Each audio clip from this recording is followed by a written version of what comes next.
Hi and welcome back to Plastic Models by a Regular Dude and part 9 of the Meng 1/35th scale Jagdpanther G1.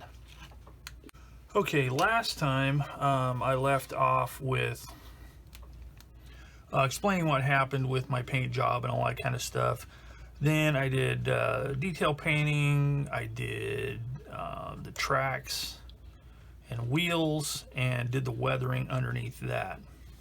So the next thing I'm going to do is work on the side skirts. So originally my intention was to not even do the side skirts. I was just going to leave them off. But I looked up a picture of this particular vehicle, and it does show two plates on this side. Now I can only find a photo of this vehicle from the left side, so there's two on here. So I think I will do those two there, and I think I'm going to do three on the other side, just to make it look a little bit different. But I don't want to have the full complement of side skirts on it, I don't think. So the first thing I need to do is I need to cut these out, and then get them all, the edges all sanded and everything. Then before I actually apply the primer, I'm going to use Mr. Metal Primer R on these and see if that helps the primer and the paint to stick a little bit better. And for the primer, I'm going to use the Ammo One Shot brown oxide primer. I'm going to do that first, and then do the same paint that I did over these.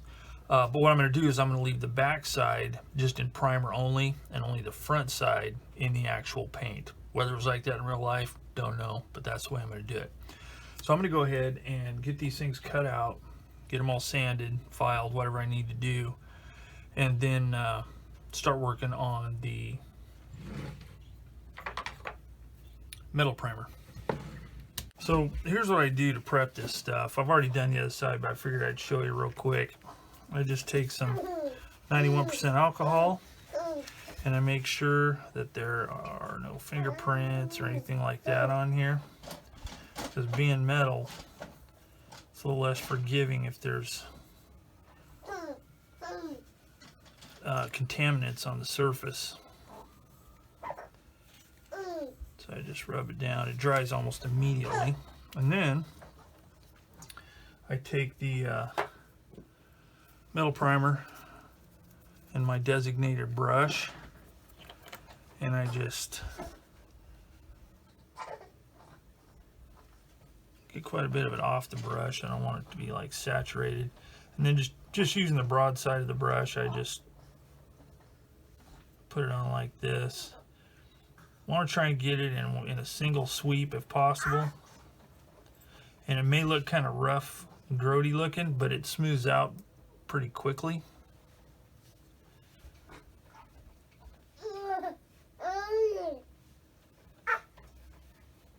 And it dries quick, so you don't want to be like painting over what you've done unless absolutely necessary. But it does smooth out pretty good. As you can see a little bit of streaking, but it does, you know, level out really well. So I'll continue on with this.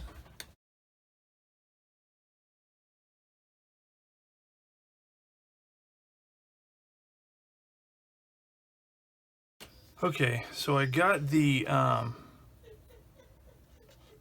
side skirts primed, and I test fit them on here. And here you can see the other ones. And I didn't have any paint lifting with the primer, but oddly enough, some of the metal primer lifted off. And I'm thinking maybe that might be because that metal primer is designed more for brass, perhaps. Not sure.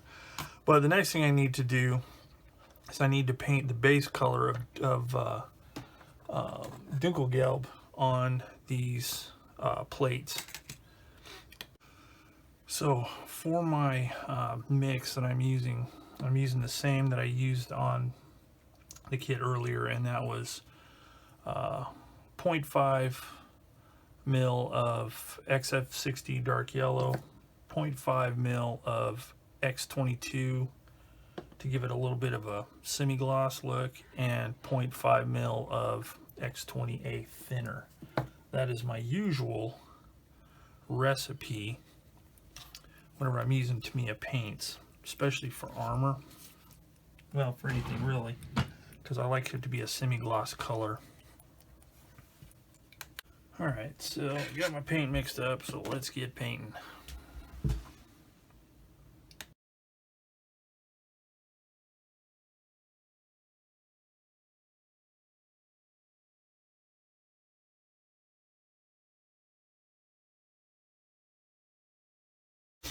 Okay, so now I'm ready to actually start spraying the colors.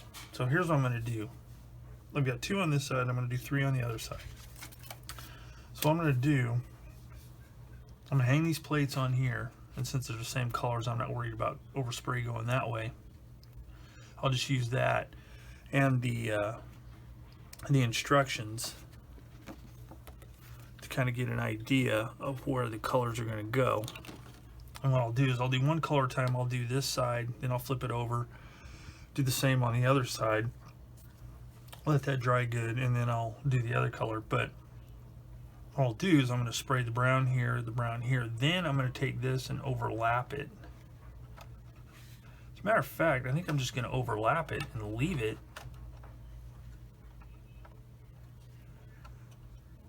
And not spray the part behind it, because I'm not really sure that these guys would have removed these plates, as heavy as they are, just to spray the camouflage on it. Yeah, I'm going to go with that. That's what I'm going to do. So I'll spray the brown, and then I'll flip it around and I'll do the other side and see what happens. And I've got my paint already mixed up, XF64, which is red-brown, with equal amounts clear and X20A thinner, just like I did with the yellow, to give it just a little bit of a semi-gloss to make it easier to weather. So let me get everything set up and then we'll get cracking.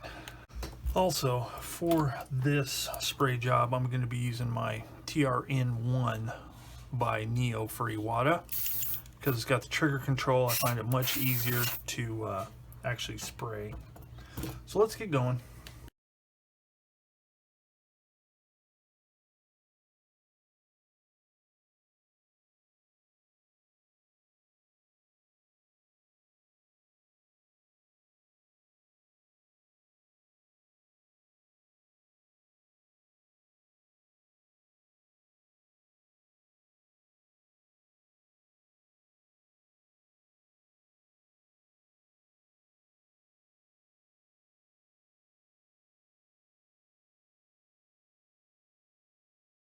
Okay, so we got the red-brown done. So the next is XF89, which is dark green 2. It's one of the newer, supposedly corrected colors of the German tricolor camo, or whatever you call it. But I have a bottle of that mixed up as well that I actually sprayed many months ago. But it's still good because it's just awesome like that. So I'm going to get this all mixed up, then I'll spray the green here and on the other side.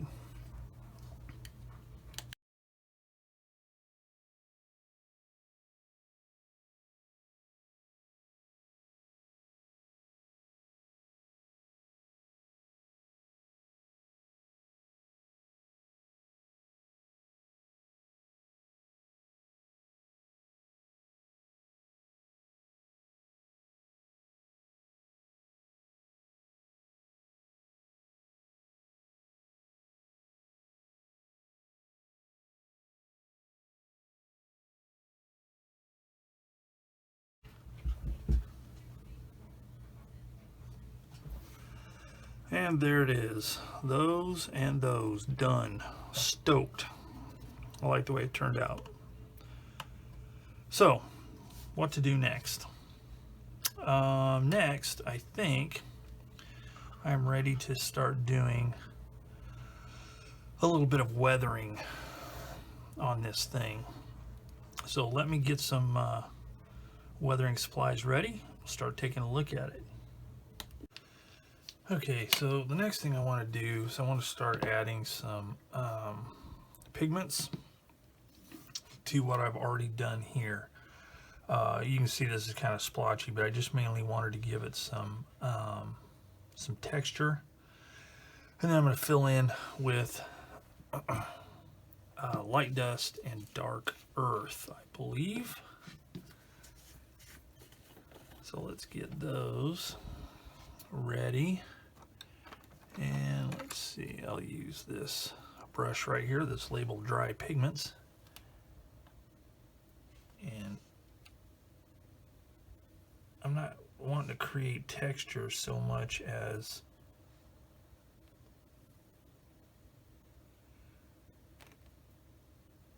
fill in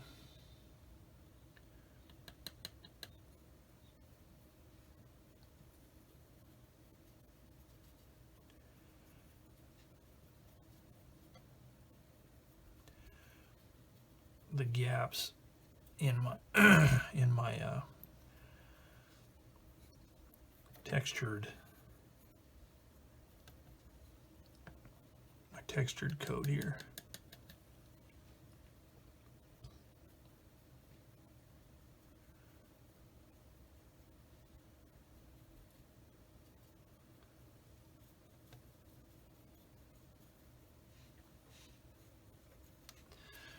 I'm going to take a little bit of the dark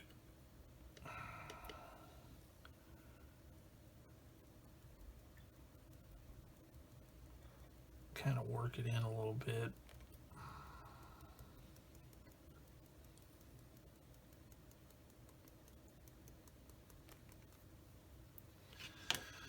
Then I'm going to take my pigment fixer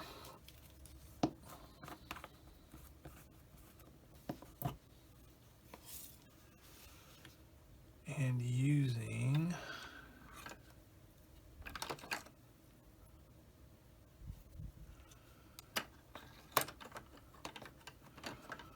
this longer brush here, I'm just gonna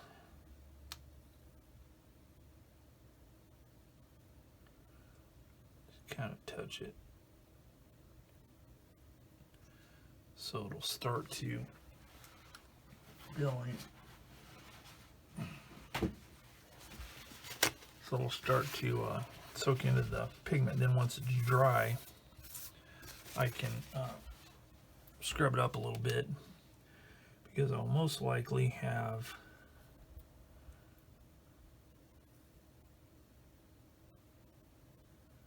some like dark specks in there from where I put the dark stuff, and I don't really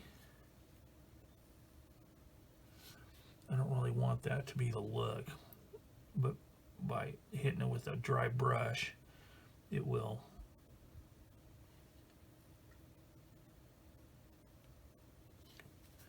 kind of blend it together a little bit better.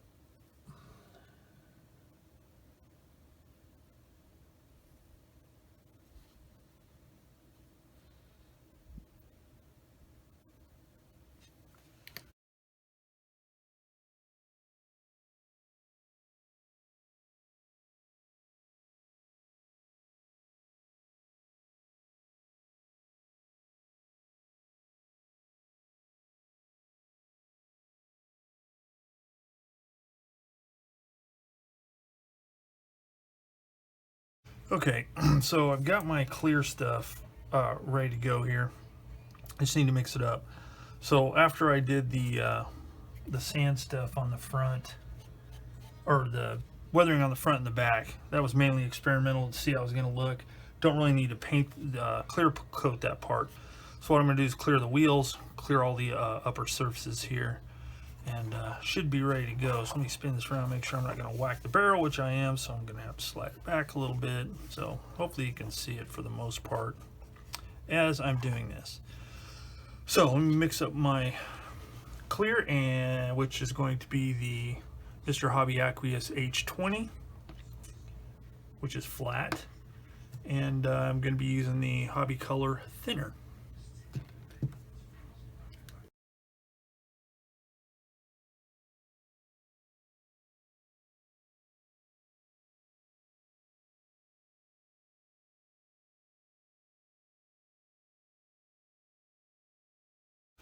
Okay, the first thing I want to do here for some weathering is I'm going to spray a dust color on here on the lower extremities to kind of blend things up. And then I may shoot a super light, super thin layer of the same color over the whole vehicle as a filter. And for that, I'm going to use XF57 Buff.